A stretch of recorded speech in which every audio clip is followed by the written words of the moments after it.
आप देख रहे हैं न्यूज इनसाइडर 24/7। आइए नजर डालते हैं देश और दुनिया की 20 बड़ी खबरों पर।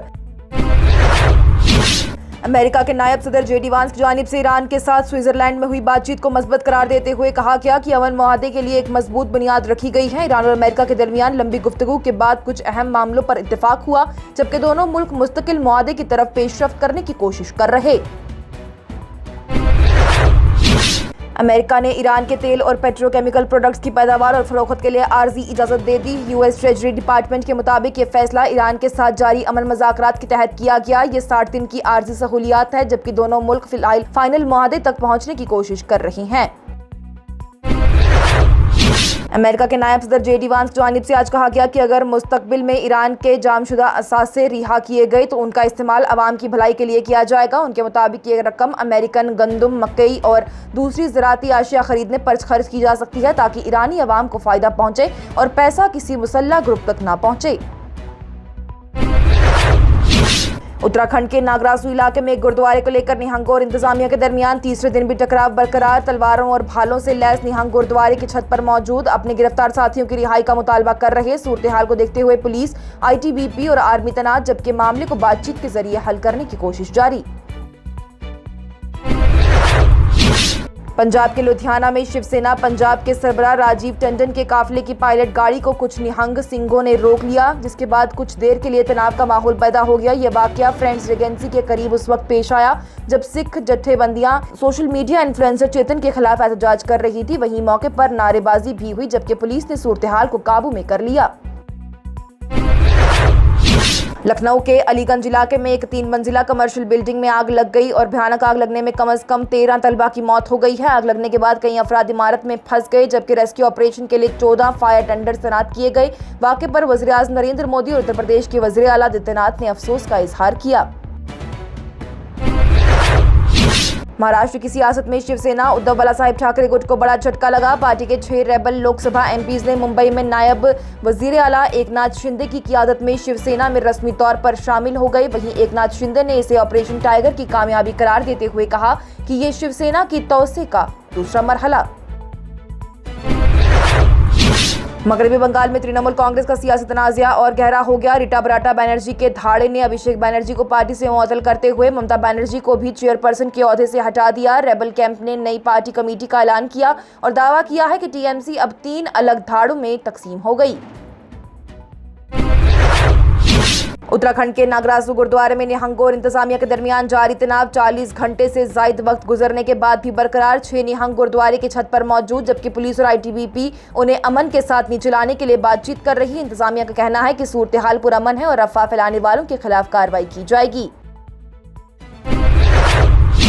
तृणमूल कांग्रेस में बगावत के बाद सियासी तनाव और तेज हो गया। पार्टी के 20 रेबल MPs ने महुआ मोइत्रा के खिलाफ डिफेमेशन केस दायर करने का फैसला किया। महुआ मोइत्रा ने इल्जाम लगाया है कि पार्टी छोड़ने वाले MPs को BJP के साथ जाने के बदले करोड़ों रुपए दिए गए हैं। वहीं रेबल MPs ने इल्जामात को बेबुनियाद करार देते हुए कानूनी कार्रवाई का ऐलान किया है। वाज़ेह रहे कि हाल ही में TMC के 20 लोकसभा MPs अलग होकर NDA को हिमायत देने वाले ग्रुप में शामिल हो गए। पाकिस्तान के वज़ीर दिफा ख्वाजा आसिफ ने पानी के मामले पर हिंदुस्तान को सख्त वार्निंग देते हुए कहा है कि वाटर सिक्योरिटी पाकिस्तान की कौमी सलामती का अहम हिस्सा है और इस पर कोई समझौता नहीं होगा। उन्होंने कहा कि अगर पाकिस्तान के पानी के हकूक को खतरा पहुंचा तो फिर इस्लामाबाद जंग का रास्ता इख्तियार कर सकता है। यह बयान इंडस वाटर ट्रीटी को लेकर दोनों मुल्कों के दरमियान बढ़ते तनाव के बीच सामने आया। जम्मू दौरे पर आए पार्लिमानी स्टैंडिंग कमेटी के चेयरमैन और कांग्रेस MP शशि थरूर ने जम्मू कश्मीर में पासपोर्ट जारी करने में हो रही देरी पर फिक्र का इजहार किया। उन्होंने कहा कश्मीर, जम्मू और लेह के एप्लीकेंट्स को पासपोर्ट हासिल करने में परेशानी का सामना है। कमेटी के हुकाम की जानिब से जवाब तलब करते हुए पासपोर्ट प्रोसेस को तेज और बेहतर बनाने पर जोर दिया गया। स्विट्जरलैंड में अमेरिका और ईरान के दरमियान 18 घंटे तक जारी अहम बातचीत का पहला दौर खत्म हो गया। ईरान के वजीर खारजा सैयद अब्बास अरागची ने मुज़ाकरात में मेजर प्रोसेस का दावा करते हुए कहा कि कई अहम मामलों पर पेशरफ्त हुई। पाकिस्तान और कतर ने भी बातचीत को हौसला अफजा करार दिया है। वहीं ईरान का आला फर्द वफद तेहरान वापस रवाना हो गया, जबकि टेक्निकल लेवल की गुफ्तगू अब भी जारी है। खीर भवानी मेले के मौके पर नेशनल कॉन्फ्रेंस के सरबराह फारूक अब्दुल्ला ने कश्मीरी पंडितों की वापसी की उम्मीद जाहिर करते हुए कहा, कश्मीर के लोग उन्हें दोबारा अपने दरमियान देखना चाहते हैं। उन्होंने कहा कि हुकूमत ने इस सिलसिले के कई कदम उठा लिए और कश्मीरी पंडितों को भी वापसी के लिए आगे बढ़ाना होगा। वहीं फारूक अब्दुल्ला ने उम्मीद जताई है कि वो दिन दूर नहीं जब कश्मीरी पंडित अपने घरों को लौटेंगे। कश्मीर के कई इलाकों में पीर के रोज तेज बारिश और कुछ मकामात पर ओलावृष्टि हुई है, जिससे कि श्रीनगर के कई इलाकों में पानी जमा हो गया। पुराने शहर के कुछ हिस्सों में वाटर लॉगिंग की सूरत हाल पैदा हो गई, जबकि इंतजामिया ने मुतासिर इलाकों में पानी निकालने का काम शुरू किया। जम्मू कश्मीर के दौरे पर आए पार्लिमानी स्टैंडिंग कमेटी के चेयरमैन शशि थरूर की जानिब से आज कहा गया, कमेटी का दौरा सिर्फ हिंदुस्तान पाकिस्तान ताल्लुकात, हिंदुस्तान चीन ताल्लुकात और पासपोर्ट सर्विसेज का जायजा लेने के लिए था। उन्होंने वाज़ेह किया कि कमेटी कश्मीरी की अंदरूनी सूरत हाल या फिर मकामी मामलों का जायजा लेने नहीं आई।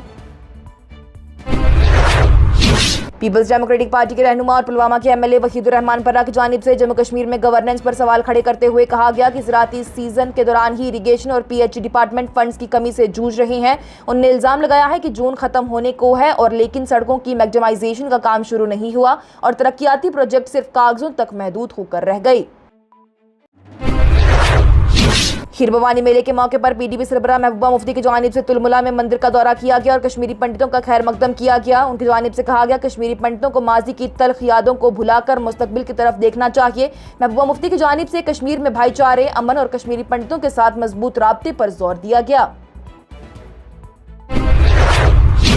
ईरान के हेड कोच आमिर गालिनोई की जानिब से बेल्जियम के खिलाफ गोललेस ड्रॉ के बाद अपनी टीम की हिम्मत और जज्बे की तारीफ की गई। उन्होंने कहा कि मुश्किल हालात और सफरी थकान के बावजूद ईरान ने बेहतरीन खेल पेश किया। ईरान अब ग्रुप जी में 2 पॉइंट्स के साथ नॉकआउट स्टेज की रेस में बरकरार है और अगला अहम मुकाबला इजिप्ट के खिलाफ खेला जाएगा। और ब्रिटेन के वज़ीर-ए-आज़म कीर स्टारमर ने अपने ओहदे से इस्तीफा देने का ऐलान कर दिया। स्टारमर का कहना है कि नया लेबर लीडर मुंतखब होने तक वो केयर टेकर प्राइम मिनिस्टर के तौर पर जिम्मेदारियां निभाएंगे। 2 साल पहले लेबर पार्टी को बड़ी जीत दिलाने वाले स्टारमर पर गुज़िश्ता कुछ हफ्तों से पार्टी के अंदर दबाव बढ़ता जा रहा था। इसके साथ ही टॉप 20 हेडलाइंस का ये मरहला हुआ इख्तिताम पजीर। दीजिए इजाजत। लेटेस्ट अपडेट्स के लिए देखते रहिए न्यूज़ इनसाइडर 24/7।